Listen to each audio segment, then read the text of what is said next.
ഭൂമിയിൽ മാത്രമാണ് ജീവനെന്ന മഹാത്ഭുതം രൂപപ്പെട്ടു വന്നത് എന്ന ഇടുങ്ങിയ ചിന്തകളിൽ നിന്നും നമ്മൾ ചിന്തിക്കുവാനായി ആരംഭിക്കുമ്പോൾ തന്നെ യാഥാർത്ഥ്യം അതല്ല എന്ന് നമ്മളെ ഓർമ്മപ്പെടുത്തുന്ന അനേകം ആകാശഗോളങ്ങൾ നമുക്ക് ചുറ്റുമായുണ്ട്.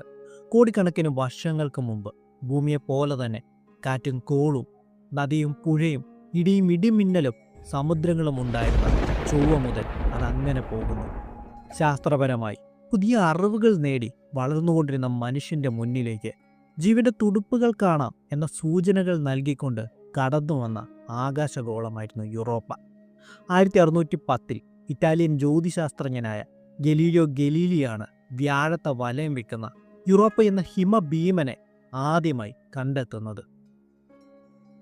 ഭൂമിയിലെ 5 മഹാസമുദ്രങ്ങളിലെയും അനേകം നദികളിലെയും പുഴകളിലെയും കാർമേഘങ്ങളിലെയും ചെറു കടലുകളിലുമായി കാണുന്ന